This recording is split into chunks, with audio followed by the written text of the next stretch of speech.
Sponsored by NABL Lab, Awadhiya consultancy and testing laboratory. पता है रामपुर बघेलान, सतना, मध्य प्रदेश। नमस्कार, मैं हूं संतोष। न्यूज बैंड रीवा की सांध्यकालीन समाचार सेवा में आपका स्वागत है। प्रस्तुत हैं आज के मुख्य समाचार। सेंधमारी कर दुकान में घुसे चोर, चोरी के बाद दुकान को किया आग के हवाले, लाखों का सामान जलकर हुआ खाक। सेल्फी के शौक ने ली युवक की जान, आक्रोशित परिजनों ने किया चक्काजाम।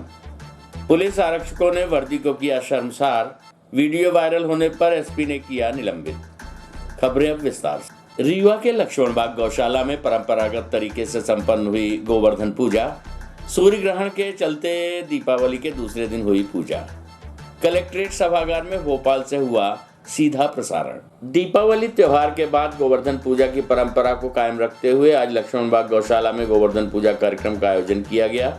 इस अवसर पर पूर्व मंत्री एवं स्थानीय विधायक राजेंद्र शुक्ल एवं लक्ष्मण बाग गौशाला के अध्यक्ष डॉक्टर प्रभाकर चतुर्वेदी सहित अन्य अधिकारी कर्मचारियों ने पहुंचकर गोवर्धन पूजा को संपन्न कराया। आपको बता दें कि गोवर्धन पूजा दीपावली के दूसरे दिन की जाती है, लेकिन सूर्य ग्रहण होने के कारण गोवर्धन पूजा का कार्यक्रम आज कराया गया। इस दौरान मध्य प्रदेश शासन द्वारा भोपाल में भी गोवर्धन पूजा पर विशेष कार्यक्रम का आयोजन किया गया, जिसमें कलेक्ट्रेट कार्यालय के एनआईसी कक्ष में इसका सीधा प्रसारण किया गया, जिसमें कलेक्टर मनोज पुष्प, जिला पंचायत सीईओ स्वप्निल वानखेड़े समेत अन्य एनजीओ में अधिकारी कर्मचारी उपस्थित रहे। इस दौरान गौवंश को सुरक्षित एवं संरक्षित रखने के लिए भी चर्चा की गई। गोवर्धन पूजा को देश के अलग अलग हिस्सों में कई नामों से पुकारा जाता है। इसे देश के कुछ हिस्सों में अन्नकूट के नाम से भी जानते हैं। आपको बता दें कि इस दिन गोवर्धन पूजा में भगवान कृष्ण गोवर्धन पर्वत और गायों की पूजा की जाती है। गोवर्धन पूजा के दिन 56 या 108 तरह के पकवानों का श्री कृष्ण को भोग लगाना शुभ माना जाता है। इन पकवानों को अन्नकूट भी कहते हैं। मान्यता है कि ब्रजवासियों की रक्षा के लिए भगवान श्री कृष्ण ने अपनी दिव्य शक्ति से विशाल गोवर्धन पर्वत को छोटी उंगली में उठाकर हजारों जीव जंतुओं और इंसानी जिंदगी को भगवान इंद्र के कोप से बचाया था। तब से ही दीपावली के दूसरे दिन गोवर्धन पूजा की परंपरा शुरू की गई है। पूजा के दौरान रीवा जिले के विभिन्न स्थानों पर कार्यक्रमों का आयोजन किया गया, जिसमें लक्ष्मण बाग एवं बसावन मामा में गायों की परंपरागत पूजा की गई, जिसमें कई जनप्रतिनिधि एवं समाज सेवियों ने भाग लिया। प्रस्तुत है पूर्व मंत्री राजेंद्र शुक्ल से प्राप्त जानकारी के अंश। लक्ष्मण बाग संस्थान में हर वर्ष की तरह इस बार भी गोवर्धन की पूजा हुई है, जो हमारी परंपरा है और जो हमारी संस्कृति है और आज की जो मान्यता है वेदों में कि भगवान कृष्ण ने वृंदावन के लोगों को भारी बारिश से बचाने के लिए गोवर्धन पर्वत को उठाया था। उससे प्रकृति का संरक्षण का भी संदेश है और जन कल्याण के लिए भगवान ने किस तरह से भूमिका निभाई, तो वो नियमित रूप से गोवर्धन की पूजा आज हम लोगों ने लक्ष्मण बाग में की है। सेंधमारी कर दुकान में घुसे चोर, चोरी करने के बाद दुकान को किया आग के हवाले।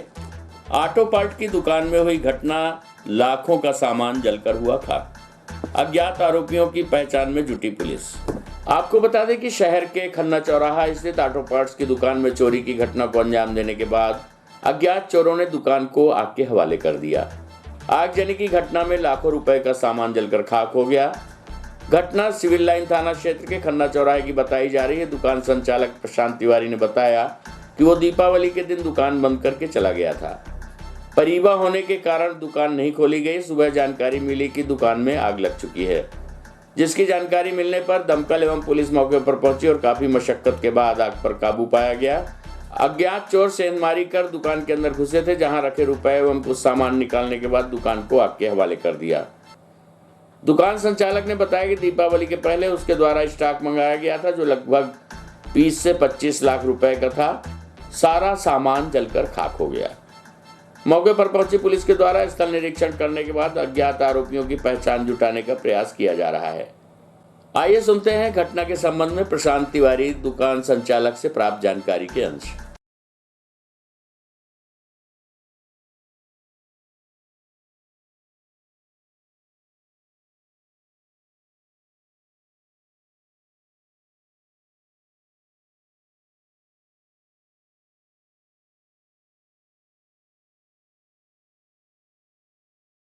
प्रशांत तिवारी।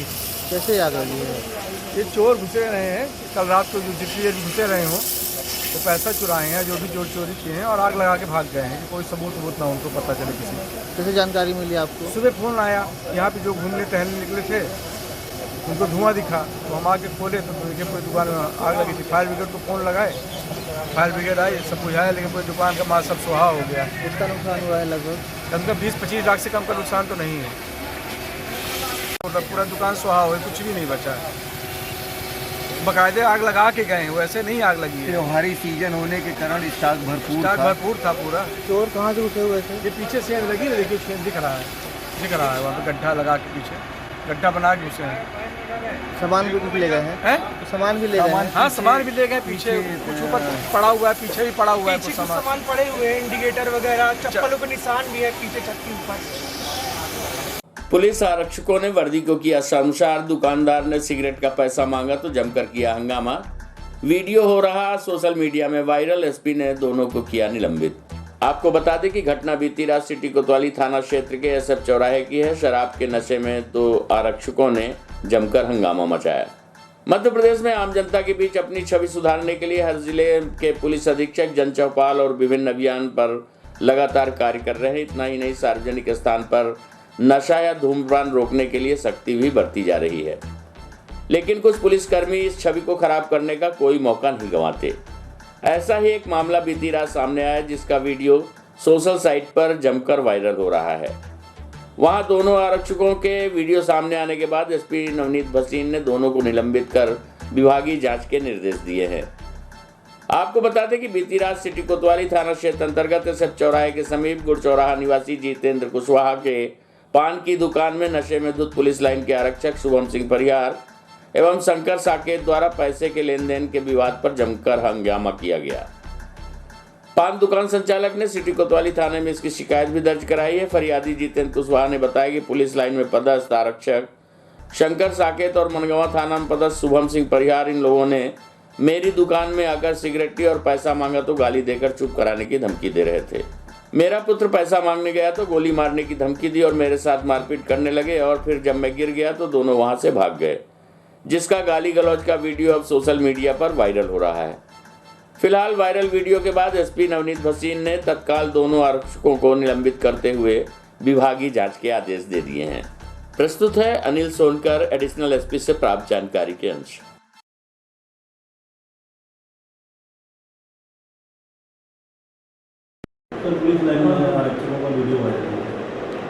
कल 2 आरक्षकों का एक वीडियो वायरल हुआ है। ये पुलिस अधीक्षक महोदय के संज्ञान में आया और जब वायरल वीडियो जब देखा गया, उसमें आरक्षक शंकर साकेत और दूसरा आरक्षक शुभम सिंह परिहार ये कुछ नशे की स्थिति में दिख रहे हैं और एक दुकानदार के साथ अभद्र कर रहे हैं। ये पुलिस के आचरण के सिद्धांत के विरुद्ध उनका कृत्य पाया गया है और जिससे उनके विरुद्ध जो है कार्रवाई करते हुए तत्काल निलंबित किया गया है और जांच आदेशित की जाएगी।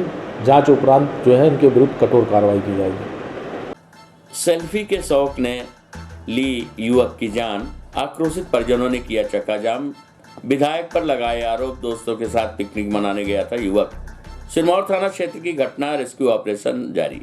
आपको बता दें कि दोस्तों के साथ पिकनिक मनाने गए युवक की जरा सी लापरवाही ने उसकी जान ले ली। सेल्फी लेने के चक्कर में एक युवक का पांव फिसला और वह नहर के गहरे पानी में समा गया। सूचना मिलते ही मौके पर पहुंची पुलिस। युवक के परिजन सहित स्थानीय लोग पहुंचे हैं, जिसके बाद युवक की नहर में तलाश की जा रही है। अभी तक युवक का पता नहीं चला। वहीं प्रशासन द्वारा युवक की तलाश में बरती जा रही लापरवाही, साथ ही स्थानीय सिरमौर विधायक द्वारा परिजनों के सामने दिए गए जवाब से आक्रोशित होकर परिजनों ने सिरमौर के जय स्तंभ चौराहे पर चक्काजाम कर दिया और सिरमौर विधायक पर गंभीर आरोप लगाए। हम आपको बता दें कि सिरमौर थाने के वार्ड क्रमांक 8 निवासी दीपू गुप्ता पिता रज्जू गुप्ता उम्र 22 वर्ष मंगलवार की दोपहर अपने दोस्तों के साथ घूमने गया हुआ था। वो मंटेना नहर के किनारे खड़े होकर सेल्फी ले रहा था। इसी दौरान अचानक युवक का पैर फिसला और वो नहर के गहरे पानी में समा गया। उसके साथ मौजूद दोस्तों ने बचाने का प्रयास किया, लेकिन सफलता नहीं मिली और उनकी आंखों के सामने ही युवक गहरे पानी में समा गया। दोस्तों द्वारा तत्काल इसकी सूचना युवक के परिजनों और सिरमौर पुलिस को दी गई। मौके पर पहुंचे परिजनों सहित सिरमौर पुलिस ने रेस्क्यू ऑपरेशन शुरू किया, लेकिन देर रात तक युवक का कोई पता नहीं चला। घटना की सूचना पर मौके पर एसडीओपी सिरमौर नवीन तिवारी, थाना प्रभारी सिरमौर ऋषभ सिंह बघेल सहित युवक के परिजनों और स्थानीय लोगों की भीड़ मौजूद रही। इसी दौरान आज सुबह युवक का शव पानी की गहराइयों में नजर आया, जिसके बाद परिजन रेस्क्यू टीम को बुलाकर शव को नहर से बाहर निकलवाने की मांग कर रहे थे, लेकिन पुलिस और प्रशासनिक अमला नहर का पानी कम होने का इंतजार कर रहा था। इस बात से आक्रोशित होकर परिजनों ने सिरमौर विधायक दिव्यराज सिंह से बात की, तो उनके द्वारा शव तलाशने के लिए उचित जवाब नहीं दिया गया। इस बात से आक्रोशित होकर परिजन सिरमौर के जयस्तंभ चौराहे पर चक्का जाम कर दिए और विधायक पर गंभीर आरोप लगाए हैं। आइए सुनते हैं घटना के संबंध में एडिशनल एसपी अनिल सोनकर से प्राप्त जानकारी के अंश। कल परिवा का दिन था, सभी दुकानें बंद थीं। सिरमौर में वार्ड क्रमांक 8 का एक निवासी दीपांशु गुप्ता, जिनकी उम्र लगभग 22 वर्ष है, वो अपने परिजनों के साथ में नहर के पास गए थे और जो बिराज नहर है उसमें खड़े होकर सेल्फी ले रहे थे। पत्थर खसकने के कारण दुर्घटनावश वो नहर के अंदर चले गए। नहर में काफ़ी पानी था, जिससे वो मिले नहीं। कल जैसी सूचना मिली, पुलिस और एसडीआरएफ की टीम इत्यादि लोग जो है वहाँ मौके पर पहुँच गए। एसडीएम मौके पर पहुँच गए, एसडीओपी और पुलिस अधिकारी सभी लोग पहुँच गए और उनकी लाश जो है लगातार तलाश की गई, लेकिन वो शव मिल नहीं पाया था। आज सुबह पुनः जो है वहाँ पहुँचने पर जो टरमाइन का क्षेत्र है, उस टरमाइन के क्षेत्र में उस लाश को ऊपर आते देखी गई और लाश फिर जो है नीचे चली गई है। लगातार प्रयास किया जा रहा है, लेकिन वो लाश टरमाइन में जो जालियाँ लगी हैं उससे एक वैक्यूम प्रेशर बनता है, जिससे संभवतः लाश जो है वहाँ उस जाली के पास खिंच गई है और वहाँ पानी का जो लेवल है करीब करीब 25 फीट है अभी। और इसके पहले शुरू में सुबह के समय वो 45 फीट के आसपास था, तो नहर के गेट जो है चैनल गेट जो है वो बंद किए गए हैं, उससे लेवल कम हुआ है। अभी लगभग 20 फीट पानी है, धीरे धीरे लेवल कम होगा, जिससे लाश की तलाश जो है कराई जाएगी। इस संबंध में गोताखोर की आवश्यकता है वहाँ, और स्थानीय लोगों की मांग भी थी, तो ये कल ही जो है चिट्ठी जबलपुर भेजी गई थी। वहाँ पे एनडीआरएफ की टीम जो है उनको परमिट कर दिया गया है और वो सुबह रवाना हो चुके हैं।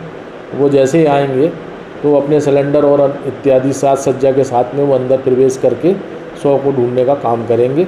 इसके पहले संभव है कि पानी लेवल कम होने से यहाँ की जो स्थानीय एसडीआरएफ टीम है वो भी लाश को प्राप्त कर सकती है। लक्ष्मण बाग संस्थान की पूरे देश में फैली हुई संपत्तियों को लेकर तथा बसामन मामा गोवंश वन विहार के विकास कार्यों को लेकर पूर्व मंत्री ने ली समीक्षा बैठक। आपको बता दें कि कलेक्ट्रेट कार्यालय के बाणसागर सभागार में आज लक्ष्मण बाग संस्थान की पूरे देश में फैली हुई संपत्तियों को लेकर पूर्व मंत्री एवं वर्तमान विधायक राजेंद्र शुक्ल की उपस्थिति में समीक्षा बैठक की गई। इस बैठक में कलेक्टर मनोज पुष्प, गौशाला के अध्यक्ष राजेश पांडे एवं लक्ष्मण बाग गौशाला अध्यक्ष डॉक्टर प्रभाकर चतुर्वेदी, एसडीएम अनुराग तिवारी सहित नगर निगम एवं अन्य विभागों के अधिकारी एवं कर्मचारी उपस्थित रहे। वहीं इस दौरान पूर्व मंत्री राजेंद्र शुक्ल ने बताया कि लक्ष्मण बाग संस्थान की संपत्तियों को जो पूरे देश में स्थित हैं, बद्रीनाथ, हरिद्वार, मथुरा, वृंदावन सहित तिरुपति में भी लक्ष्मण बाग संस्थान की संपत्तियां स्थित हैं, जिनके संधारण संबंधी नियमित बैठक ली गई, जिसमें उक्त संपत्तियों के रखरखाव एवं संधारण तथा संपत्तियों को लेकर और बेहतर बनाकर आय के स्रोत बढ़ाने के लिए प्रयास किए जाने हेतु चर्चा की गई। आपको बता दें कि उन्होंने ये भी कहा कि चित्रकूट एवं समरिया की भूमि पर विकास कार्य कर आमदनी बढ़े, जिससे रीवा स्थित 50 एकड़ में फैली लक्ष्मण बाग मंदिर का जीर्णोद्धार सहित परिसर में अन्य निर्माण कार्य कराए जा सके। इसके साथ ही सिमरिया स्थित बसामन मामा गौवंश वन विहार, जहां पर 10,000 गायों का केंद्र बन रहा है, जिनके 7 शेडों का निर्माण कार्य चल रहा है, गेस्ट हाउस एवं भव्य गेट बनाए जाने की योजना है। अभी वहां गौशाला में 5,000 गोवंश रह रहे हैं, जिसे 10,000 गोवंश के रहने की व्यवस्था की जानी है, जिसकी प्रगति को लेकर समीक्षा बैठक की गई। आइए सुनते हैं पूर्व मंत्री राजेंद्र शुक्ल से प्राप्त जानकारी के अंश। लक्ष्मण बाग संस्थान के संपत्तियां जो पूरे देश में है, बद्रीनाथ में है, हरिद्वार में है, मथुरा वृंदावन में, तिरुपति में, उसके संधारण से संबंधित नियमित बैठक ये रही है, जिसमें वहाँ की प्रॉपर्टीज़ को किस तरीके से और बेहतर बना के और आय का स्रोत बढ़ाया जा सके, जिससे हमारा जो मूल केंद्र है लक्ष्मण बाग संस्थान रीवा, उसकी चमक और बढ़ाया जा सके और विकास किया जा सके। उस दृष्टि से हर महीने नियमित ये बैठक होती है। सिमरिया में भी प्रॉपर्टी है, चित्रकूट में भी प्रॉपर्टी है। उस प्रॉपर्टी में यदि हम कुछ ऐसी चीज़ खड़ी कर दें जिससे वहाँ की आमदनी बढ़े और वो आमदनी से हम अपने रीवा के इस परिसर का जो 50 एकड़ के लगभग है, उसके मंदिर के जीर्णोद्धार और उसके विकास और परिसर के विकास में लगा सके, उससे संबंधित ये बैठक रही है। उसके साथ ही बसामन मामा गौवंश वन विहार, जहाँ पर 10,000 गायों का केंद्र बन रहा है, उसमें करीब 7 ऐसे शेड हैं जिनका काम चल रहा है। 9 शेड बन चुके हैं, 7 शेड में काम चल रहा है। गेस्ट हाउस बन रहा है, वहाँ पे भव्य गेट बनाने की योजना है जिससे 10,000 गायों को वहाँ पर रखा जा सके। अभी 5,000 गायें हैं वहाँ, 10,000 करना है, तो उसी की प्रगति की समीक्षा आज यहाँ पर हुई है। विंध्य की पहली बघेली फिल्म का ट्रेलर हुआ रिलीज, जिसे सेंसर बोर्ड से अनुमति भी प्राप्त हो गई है। बघेली फीचर फिल्म का नाम है बुधिया। पहले हमका ए जीवन गोरिया रे ओ सजनी रे, ओ गोरिया रे ओ सजनी रे। आपको बता दें कि जल्द ही ये फिल्म बघेली फीचर फिल्म पूरे प्रदेश एवं छत्तीसगढ़ के सिनेमाघरों में देखी जा सकेगी। आपको बता दें कि इस फिल्म के निर्माता एवं कलाकार अविनाश तिवारी हैं, जो यूट्यूब में बघेली कॉमेडी कलाकार के नाम से पूरे विंध्य में विख्यात हैं। आपको बता दें कि इस फिल्म का नाम बुधिया है, जो बेटी बचाओ बेटी पढ़ाओ अभियान के तर्ज पर बनाई गई है। इस दौरान सिटी न्यूज वैन के संवाददाता दिलीप गुप्ता से चर्चा के दौरान फिल्म के निर्माता अविनाश तिवारी का कहना है कि हर बोली भाषा का परिचय एक फिल्म से होता है। हमने भी विंध्य की बोली बघेली भाषा को अपनी फिल्म के माध्यम से लोगों तक पहुंचाने और जानने का प्रयास किया है। आइए सुनते हैं वार्ता के अंश। सबसे पहले आपने कौन सा डिजिटल मेरा पहला था पिछले उससे रामला में हमने 2009 से शुरुआत किया था। तो ऑफ कैमरा हमने 2009 से शुरुआत की और ऑन कैमरा हमने 2017 से। अभी तक छोटे बड़े सीरियल में आपने कितनी काम कर चुके? 317 प्ले में आपने सबसे ज़्यादा आपको किस में प्यार मिला? सबसे ज़्यादा मिला था पेंसिलिन की खोज, जिसको सबने देखा था। इसके बाद फिर एक फलाने की मलकिन सीरीज़ था, उसको काफ़ी लोगों ने पसंद किया। फिर इसके बाद एक हमने फिल्म बनाई थी शॉर्ट फिल्म यूट्यूब के लिए, शौचालय, उसको लोगों ने। फिर उसके बाद आप बुधनी में आपका आगाज़ हुआ। हाँ, बुधनी में जब आप शुरुआत कर रहे थे, क्या क्या समस्याएं आ रही थी आपके साथ? अब जब कोई बड़ा काम होता है, बेहतर काम होता है, उसमें समस्याएं आती हैं। हमको तभी पता चलता है, क्योंकि हमको कैसे पता चलेगा कि हम कोई काम अच्छा कर रहे हैं। तो अच्छे काम में बाधाएं आती हैं, परेशानी आती हैं, तो इसमें भी बहुत सारी परेशानियाँ। सबसे पहले तो समस्या आती है पैसे की, क्योंकि फिल्म में अच्छे खासे पैसे लगते हैं। यूट्यूब पे तो ठीक है, यूट्यूब में वीडियो बना रहे हैं उस पर ठीक है, लेकिन जब बात फिल्म की आती है तो एक जहन में भी आते हैं बहुत पैसा लागे। तो उन बहुत सारी समस्याएं। फिर हम लोग जिस गांव में थे वहाँ भी ऐसे, फिर मुंबई में जब उसका पोस्ट प्रोडक्शन चला तो उसमें बहुत सारी दिक्कतें आई। तो समस्याएं तो आती रहेंगी, समस्याओं का सामना करने से ही सफलता मिलती है। आपने विंध्य प्रदेश में जिस तरह बुधनी की आपने लोकेशन सीधी में रखा, इसका जहन कैसे आया? जब मैंने कहानी लिखी थी तो वो कहानी में जो गांव चाहिए था, एक गांव ऐसा होना चाहिए था जो पहाड़ों और जंगलों के बीच में गांव है, वहाँ की कहानी है। तो हम करीब बहुत दिन तक तलाश करते रहे। फिर बाद में पता चला कि वो मझौली के पास एक गांव है करमाई। दरअसल मेरे चाचा के ससुराल वहाँ है, तो चाचा ने कहा कि कहीं भटकने की जरूरत नहीं है, ये लोकेशन यहाँ है। तो जब जाके हमने लोकेशन को देखा तो मुझे पसंद आ गया। बस वही हमने सारी टीम को बुला के, पूरी टीम वहीं आके फिल्म शूट की। बड़ा अच्छा लगा। आपकी टीम में कितने लोगों का सहयोग रहा? इस फिल्म में टोटल 45 लोगों का सहयोग रहा। इस बुधनी फिल्म को तैयार करने में आपको कितना वक्त लगा? करीब 6 महीने मेरे इस पे लगे हैं, लिखना, फिर इसका शूट, फिर शूट के बाद पोस्ट प्रोडक्शन, फिर अभी तक चल ही रहा है। सेंसर से क्या पास हो चुकी है? जी। सेंसर पास। तो आपको तो फिर कौन सा सर्टिफिकेट मिला? सेंसर से फिल्म हम लोगों ने देख लिया है। अभी एक कोई यहाँ का व्यक्ति जाएगा जो बघेली का एक्सपर्ट है, वो बताएगा कि इस जो हम बोले इसका क्या मतलब होता है, इसका क्या मतलब होता है। वहाँ से पूरी प्रोसेसिंग में भी 5 दिन और लगेंगे, बाकी ये पास हो चुका है। बुधनी फिल्म में आपकी कौन सी भूमिका? बुधिया। बुधिया का क्या रोल है? बुधिया एक किसान है जो खेतों में काम करता है और एक ईमानदार है और सच्चा है। एक अच्छे बाप की भूमिका मैंने निभाई, क्योंकि मैं खुद एक बच्ची का बाप हूँ, तो मुझे वो किरदार निभाने में बड़ा मज़ा आया। और मेरा मतलब हमेशा से था कि कुछ पॉजिटिव चीज़ें लोगों को देना है। पॉजिटिव चीज़ों में आपने क्या प्रस्तुत किया फिल्म? किस तरीके से एक पिता अपने बेटे के प्रति मेहनत कर रहा है, वो अपनी बेटे को कलेक्टर बनाना चाहता है, मजदूरी मेहनत करके। उसमें एक डायलॉग है, वो बुधिया एक सीन में एक कुल्हड़ आता है और अपने बच्ची को बताता है, बच्ची कहती है कि इसका क्या करेंगे, तो बोलता है कि जो ना मजदूरी मेहनत करके ले आओ, आपका यहाँ जा रहा तब जाएगा अपने बेटे को कलेक्टर बनाओ। एक गरीब है लेकिन ख्वाब देख रहा है अपने बच्चे को कलेक्टर बनाए। बुधनी को पिक्चर बनाने में आप लोगों ने फाइनेंसिंग की भी दिक्कतें आई हैं, उसको आपने कैसे पूर्ति की?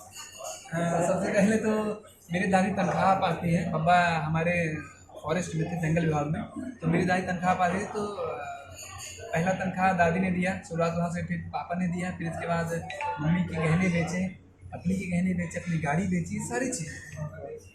यानी कुल मिला के बुधनी आपका एक ख्वाब है। और देखा जाए आम जनता की निगाह से तो बुधनी में आपने पूरा अपना कैरियर, धन, पैसा सब कुछ लगा दिया दवा। हाँ, इस पर मेरा तन मन धन लगा है क्या चीज़ कि मैं जब कुछ लोगों के बारे में पढ़ता हूँ तो मैंने ये देखा है कि हर वो सफल व्यक्ति सफल तभी होता है जब वो दांव में लगाता है। फ़र्क ये पड़ता है कि हमने दांव में क्या लगाया, तो हमने इस पर अपना तन मन धन समय सब कुछ दांव में लगाया। जैसे कि आप बुधनी के बारे में बता रहे हैं, 6 महीने का समय लगा, आपने अपने पापा की सैलरी, माँ के जेवर, अपने जेवर, गाड़ी तक बेच दी। अब आपका अंतिम पड़ाव क्या है? अब हमने अपने हिस्से का काम कर दिया, अब पब्लिक अपने हिस्से का काम करे। मैंने बुधिया नामक फिल्म थाली में परोस के रख दी है, थिएटर नामक थाली में परोस के रख दी है। अब ऑडियंस रूपी निमतहरी आए और उसको विधिवत भोग लगाएं, उसको आए, क्योंकि बुधिया फिल्म बघेली इंडस्ट्री का भविष्य तय करेगी कि इस पर कैसा माहौल रहेगा। अच्छा है, लोगों को प्यार है, लोगों को रुझान है, लोग इंतजार में है कि। मेरा ये मानना है, अभी तक लोगों ने, यहाँ के लोगों ने फिल्मों में गए, अच्छा काम किया, लेकिन किसी ने अपनी क्षेत्रीय भाषा के बारे में ध्यान नहीं दिया। और ख़ास रमेश तिवारी जी, आपने जो ध्यान दिया, ये आपकी मेहनत और लगन कहीं बेकार नहीं जाएगी। ऊपर वाले पे भरोसा रखिए। आपको हम एक चीज़ कहना चाहते हैं कि ये बघेली हमारी मातृभाषा है, जन्मजात बोली। जब हमने जन्म लिया, सुना, बोला, समझा तो बघेली पे, तो मातृभाषा मतलब माँ का दर्जा दिया गया है। तो हम अपने माँ के लिए क्या कर रहे हैं, इससे फ़र्क पड़ता है। तो मैं एक कलाकार के नाते अपने अभिनय के माध्यम से, कला के माध्यम से अपनी बघेली बोली, अपनी माटी को एक ऊंचाई प्रदान करना हमारा यही उद्देश्य है। हम आजीवन, चाहे कुछ भी हो जाए, कैसा भी माहौल रहे, कैसी भी मेरी परिस्थिति रहे, लेकिन मैं सिर्फ एक काम करूँगा, अभिनय अभिनय अभिनय, और अभिनय के माध्यम से बघेली बोली को एक ऊंचाई प्रदान करना। आज की खबरों में बस इतना ही। कल फिर मिलेंगे कुछ ताज़ा तरीन खबरों के साथ। तब तक के लिए हमें इजाज़त दीजिए। नमस्कार। Sponsored by NABL lab, Awadhiya consultancy and testing laboratory. पता है रामपुर बघेलान, सतना, मध्य प्रदेश।